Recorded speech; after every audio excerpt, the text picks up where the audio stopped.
안녕하세요 여러분, 반갑습니다 여러분. 하하. 안녕하세요 여러분. 또 뭐야, 오늘은 알천 시승기를 찍기 위해서 이렇게 나왔습니다. GSX 알천 같은 경우엔 굉장히 변태 감성으로 유명한 바이크죠. 이 녀석의 느낌이 과연 어떨지 저도 굉장히 궁금한데 여러분들한테 소개시켜 드리도록 하겠습니다.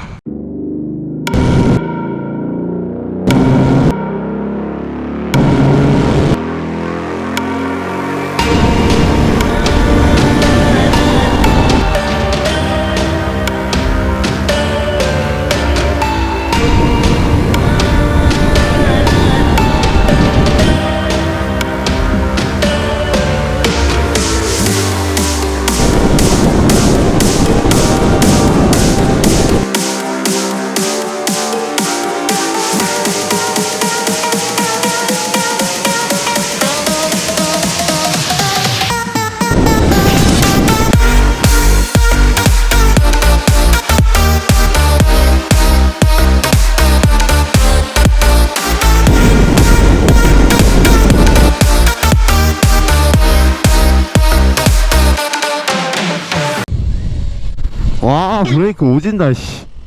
알천의 경우에는 브레이크가 항상 문제였습니다. 브레이크가 항상 문제였는데 지금 얘한테는 19RCS라는 브렘보 마스터 실린더가 장착되어 있습니다. 캘리퍼는 기존의 브렘보 캘리퍼가 순정으로 달려 나오고요. 이 브렘보의 조합은 언제나 옳습니다. 브레이크가 아론만큼 나와서 놀랬어요. 원래 기존에 제가 이 영상을 찍기 전에 알천 R을 한번 탔었단 말이에요. 그때 한 300km 넘게 탔었어요. 그 차량을. 제 시승기를 못 올리긴 했는데 그 차량을 탔을 때 브레이크가 순정이었어요. 순정 니신제 마스터 실린더였는데 브레이크가 굉장히 밀렸었어요. 그래갖고 이거 생각보다 별로다 이렇게 생각하고 방금 전에 여기 좌회전 받으려고 제가 브레이킹을 했는데 와, 내리 꽂혀버리네요 그냥. 이러면은 알천의 시승기를 찍는데 약간 문제가 있지 않을까 조심스럽게 생각합니다. 2017년도에 알천하고 알천 R이 같이 출시를 했죠. 그 두 녀석의 차이는 전자장비 약간 차이가 있고요. 프론트와 리어 서스펜션의 차이 그것까지만 있고 엔진이나 제원은 나머지는 다 똑같습니다. 근데 이 녀석에는 퀵시프트도 싸제로 달려있고 백스텝도 달려있고요. 브렘보 19RCS 마스터 실린더까지 장착되어 있으니까 그냥 이건 알천 R이라고 해야 되나 알천이라고 해야 되나 모르겠네요. 그러면은 제가 양만장까지는 그냥 이동해갖고 이후에 소개를 조금 시켜드려야겠습니다. 저도 알천 R을 300km 넘게 탔는데 그것도 옛날 얘기고 그러다 보니까 정확한 시승기를 위해서 제가 이동하는 동안 뜯고 씹고 맛보고로 다 즐기고 돌아오는 길에 설명을 드리도록 하겠습니다. 자, 가자.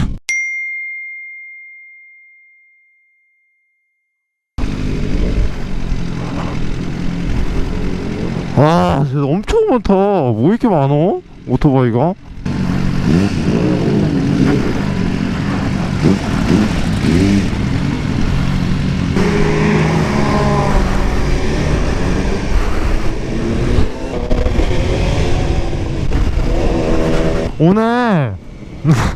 오늘 구이방 애들이 이제 조그맣게 그냥 모여갖고 다 같이 어디 갈 사람 있으면 가자 이렇게 얘기했는데 다들 나와갖고 지금 이제 밥 먹으러 이동하고 있습니다. 거기 잠깐 들렸다가 돌아가는 길에 시승기 영상 찍겠습니다. 저 친구는 집에 간다고 하고요.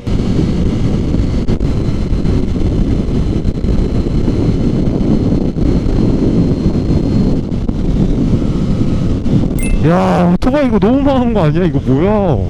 야, 이거 계속 다 들어오고 완전 뒤죽박죽이네. 이거 사고나기 딱 좋다. 큰일 났네. 조심히 운전을 해야겠는데.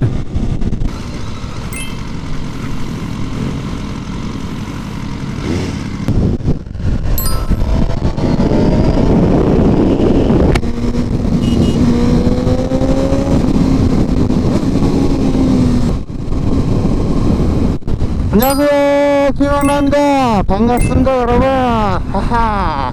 다시 돌아가는 길이고요. 돌아가는 길에 이제 제가 느낀 주행 느낌이나 그런 것들을 좀 전달해 드리고자 이렇게 또 다시 인사 멘트를 하게 되었습니다.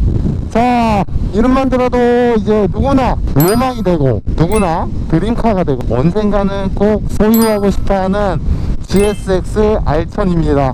2008년식의 알천이고요. 그냥 제가 느낀 감정에 대해서 장점을 얘기하자면은 건 영역 풀파워라는 슬로건을 건 알천이기 때문에 그런지 몰라도 모든 RPM 구간에서 언제든지 난 치고 나갈 수 있어 라고 말하는 바이크예요. 이게 어떤 느낌이냐면은 제가 아런을 붙여서 얘기를 하자면은 아런은 6000rpm이 안 된다고 하면은 이제 가속을 해나갈 때 엑셀을 팍 감았어요.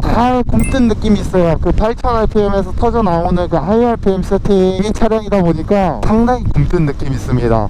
근데 이 녀석은 2000rpm에서 땡기든 3000rpm에서 땡기든 8000rpm에서 땡기든 어느 영역에서도 몇 단이 들어가 있든 아랑곳하지 않고 파워풀한 모습을 보여줍니다.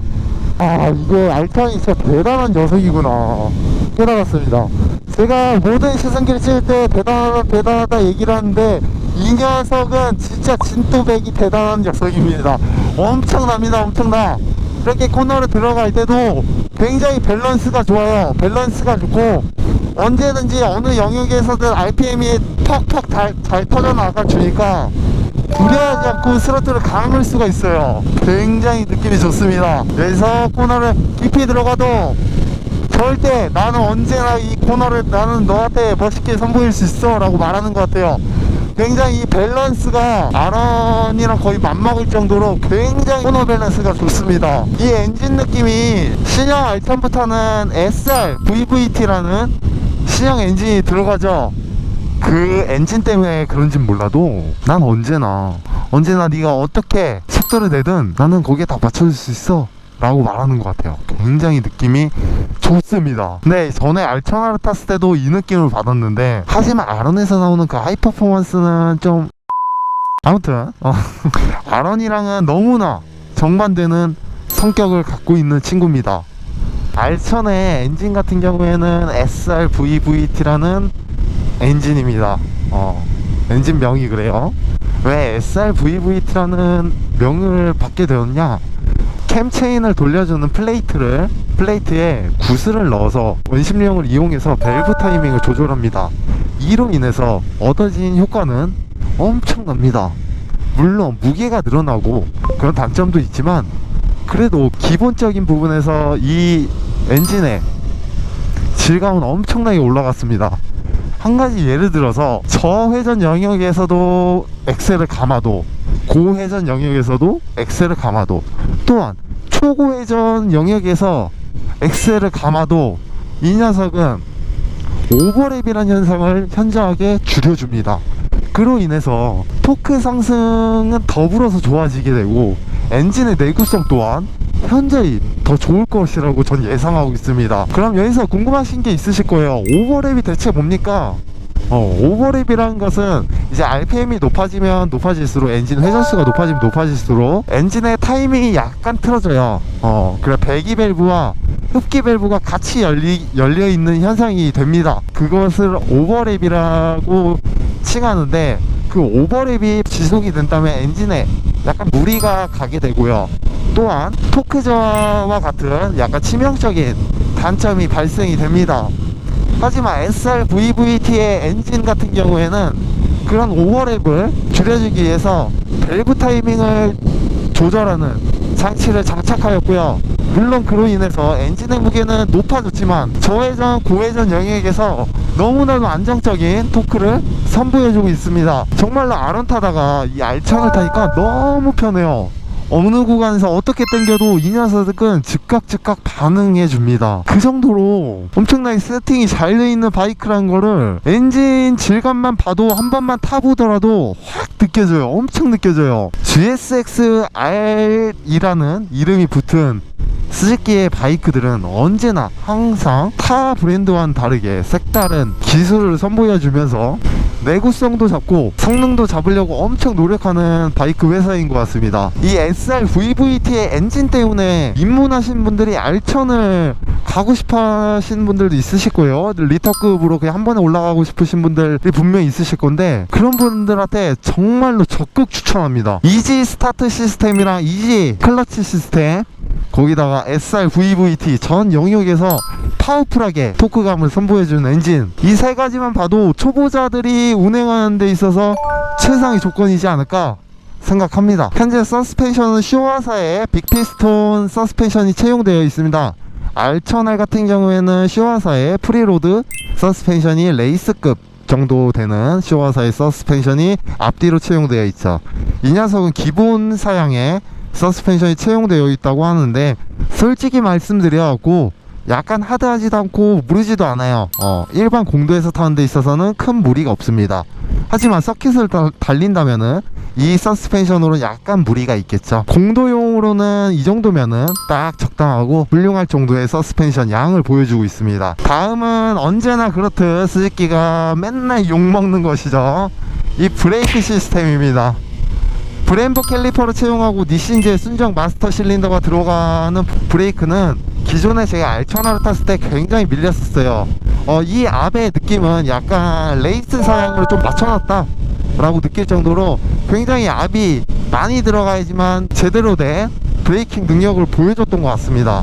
하지만 지금 이 차량에는 브렘보 19RCS 마스터 실린더가 채용되어 있어서 브렘보 순정 캘리퍼, 브렘보 19RCS 마스터 실린더, 이 두 가지의 조합만 봐도 와, 이 정도면은 훌륭할 정도의 브레이킹 능력을 보여준다, 감히 그렇게 말할 수 있는 것 같습니다.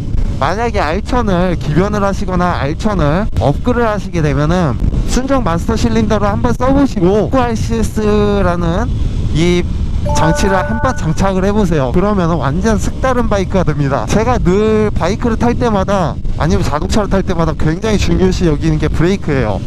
브레이크가 잘 들면 잘 들수록 언제든지 내 마음대로 쏠 수 있거든요. 라이더의 심적인 안정감을 이 브레이크 하나로 더 늘려줄 수 있다는 점입니다. 다음은 R1000의 외관에 대해서 설명을 드리겠습니다. 저의 경우에는 R1000의 외형이 그렇게까지 멋있다고 느껴지진 않아요. 솔직히 말씀드려서. 물론 R1000 오너분들께 굉장히 죄송스러운 말인 건 확실합니다. 하지만 자기가 원하는 스타일의 바이크가 있듯이 자기만의 좋아하는 것도 있지 않습니까? 제 개인적인 의견이지만 이 R1000의 외형 형상은 그렇게까지 멋있다, 막 그렇게 와닿지가 않는 것 같습니다. 그리고 R1000 같은 경우에는 엔진 무게가 늘어난 대신에 다른 쪽으로 감량을 엄청 많이 신경 썼습니다. 예를 들면 볼트 하나하나까지 공기저항을 계산해갖고 공기저항을 최대한 안 받는 쪽에 볼트들을 전부 다 채용을 해주세요. 프론트에서 받는 공기저항이 굉장히 현저하게 낮은 걸로 알고 있습니다. 스즈키사가 이 SR-VVT 엔진이 17년도에 나오지 않았습니까? 어떻게 보면 약간 후발주자입니다. 야마 R1이 풀체인지 됐을 때가 15년식이었고요 15년도였고요 스천도 풀체인지가 됐을 때 15년도였습니다. 후발주자 같은 느낌으로 17년도에 결국에는 풀체인지가 이루어졌는데 실로 8년 만에 풀체인지가 됐다고 할 정도로. 그러면 왜 17년도에 풀체인지가 됐냐? 15년도 16년도도 아니고 17년도에 되었고 풀체인지를 만들게 되었냐, 거기에서 의문을 가지실 겁니다. 많은 분들이. 모든 이제 자동차 경주나 아니면 모터사이클 경주나 대회에서 우승을 하게 되면은 그만큼 바이크 판매량도 늘어나게 되고요, 바이크도 약간 변하는 것 같습니다. 그 시기에 맞춰갖고 실제로 2015년도에 모토GP에 스즈키가 다시 참전을 하게 됩니다. 그 이전에는 참전을 하지 않았고요 2007년도에 모토GP에서 스즈키사는 철수를 하게 됩니다. 2015년도에 다시 참전을 하게 됐는데, 그로부터 2년 뒤인 2016년 9월에 영국 GP에서 결국에 우승을 차지하게 됩니다. 이러한 스즈키의 기술력은 늦게 투입이 되었어도 우승을 보여줄 정도의 기술력을 갖고 있다는 것을 알 수 있는 경기입니다. 모토GP의 기술이 이 17년도 R1000에 들어가게 되면서 결국에는 17년도에 풀체인지를 이뤄내지 않았을까 라는 생각을 저는 조금 조심스럽게 생각합니다. 물론 이게 정확한 정보는 아닙니다. 하지만 그 시기가 어떻게 보면 딱딱딱 맞아들어요. 15년도에 다시 스즈키가 모토GP에 참전을 해서 그 기술력을 바탕으로 16년도 이제 9월에 우승을 하게 됩니다. 근데 17년도에 풀체인지가 된 R1000이 출시가 됐어요. 맞아들지 않습니까? 15년도에 모토GP를 참전할 때 그 기술력이 지금 17년도에 R1000에 적용되지 않았을까, 그런 생각을 조금 조심스럽게 생각합니다. 물론 이 의견이 아닐 수는 있지만 완전 시기가 너무 딱딱딱 맞아들으면서 저도 이 정보를 찾아보면서 굉장히 재밌더라고요. 스키의 역사는 변태 바이크라는 이름을 갖고 있을 정도로 이 엄청난 많은 팬들을 보유하고 있습니다. 왜 변태 바이크라고 하냐? 이유는 너무나도 간단합니다. 특히 알차는 직진 성향을 엄청나게 올렸습니다. 하지만 거기에 비해서 브레이크 성능은 항상 뭔가 너무나도 많이 아쉬웠죠. 근데 이렇게 엄청나게 빠르지만 브레이크가 안 되는 게 원래 정상이다 라고 할 정도의 변태 같은 팬들이 많았습니다. 그래서 변태 감성의 바이크라는 이름을 갖게 된 거죠. 실로 제가 알차는 이렇게 타면서 느낀 거지만 굉장히 이 퍼포먼스가 저는 박수를 쳐주고 싶어요. 정말로 그 정도로 어떤 느낌이냐면은 모든 영역에서 어떻게 땡기든 라이더가 어떤 형식으로 바이크를 운행을 하든 이 바이크는 언제나 어느 상황에서 다 보여줍니다. 거기다가 19RCS라는 브렘보 마스터 실린더 튜닝으로 인해서 안정적인 브레이킹 능력도 보여주고 있고요. 슈와사의 서스펜션이 등급이 낮을 거라고 많은 분들이 예상하시는데 공도용에서 이 정도면 훌륭한 서스펜션이다 라고 저는 감히 말을 해드릴 것 같습니다. 그리고 초보 라이더분들이 운행하시는 데 있어서 가장 좀 이상적으로 다가왔던 게 이지 클러치 시스템입니다. 이지 클러치 시스템이란 것은 우리가 실수로 많이 떼갖고 시동이 꺼지는 현상이 발생되지 않습니까? 그런 상황을 일부 억제를 하기 위해서 엔진이 약간 보정을 해줍니다. 그 출발할 때 엔진 RPM을 약간 올려줘서 안정적으로 출발할 수 있게끔 그런 장치가 이지 클러치 시스템입니다. 이지 스타트 시스템은 원터치 시동이라고 보시면 됩니다. 한 번만 누르면은 시동이 걸릴 때까지 눌려있는 그런 느낌입니다. 전자장비에 대해서도 얘기를 조금 해보겠습니다. 전자장비 같은 경우에는 ABS와 TCS가 기본적으로 채용되어 있고요. 순정 알천에는 퀵시프트가 달려있지 않습니다. 순정 알천 아래는 퀵시프트 업다운이 지원되는 모듈이 달려서 나오게 되고요. 그럼 ABS와 TCS에 대해서 먼저 조금 간략하게 설명을 드리겠습니다. 안티락 브레이크 시스템 워낙 많은 분들이 아시고 계시니까 제가 여기서 더 왈가불가 할 수 없을 거라고 생각하는데, TCS랑 엮으려면 이 얘기를 꼭 해야 돼요. 뭐냐면은 요즘 바이크들은 IMU 기반으로 ABS와 TCS가 작동이 됩니다. IMU 기반이란 것을 모르는 사람들이 많으실 거예요. IMU는 한글로 쉽게 풀이를 하면은 관성 측정 유닛입니다. 즉 바이크의 양, 옆, 앞, 뒤, 휠까지 해갖고 총 6개의 센서가 다 들어가 있습니다. 그리고 매초 이 바이크는 그 센서들로 인해서 이 라이더가 어떻게 달리고 있냐, 그거를 매초 읽어 나갑니다. 예를 들어서 코너를 엄청나게 깊이 들어갔는데 브레이크를 해야 되는 상황이 왔어요. 그러면은 바이크는 설려가거나 아니면은 급한 브레이킹으로 인해서 불안정한 밸런스를 보여주죠. 하지만 이 IMU 기반으로 된 ABS 같은 경우에는 이 불안정한 요소를 최대한 항상 읽어 나가고 있던 IMU가 이 녀석은 여기서 브레이크하면 분명히 넘어질 거야, 그러니까 ABS를 조금만 터져줘야겠다, 이쯤이면 안 터져줘야겠다, 그걸 항상 계산하고 작동됩니다. TCS도 마찬가지입니다. 같은 맥락입니다. 오늘 준비한 시승 내용은 여기까지입니다. 어떻게 보면은 너무 완벽한 시승기는 아니지만 제 느낌으로 빗대어 보았을 때 알천이라는 바이크는 저랑은 솔직히 조금 안 맞아요. 왜냐면은 저는 하이 RPM에서 약간 터져주는 그런 엄청난 힘을 좋아하는데, 이 녀석은 전 영역에서 고루고루 퍼포먼스가 터져 나오니까 제 성향이랑은 좀 안 맞는 바이크입니다. 하지만 초보자 라이더분들이나 아니면 리타급을 처음 경험하시는 라이더분들이나 숙련된 라이더들이 타셔도 이 성향을 좋아하신다고 하면은 충분히 굉장히 매력 있는 바이크입니다. 영상을 재밌게 보셨는지 모르겠어요. 저는 굉장히 재밌게 탔고, 아런이랑 정반대는 색다른 느낌의 오토바이를 탄 느낌이었고, 오랜만에 안정된 라이딩을 할 수 있었던 것 같습니다. 그러면은 시승기 영상은 여기서 마무리 짓도록 하겠습니다. 뿅!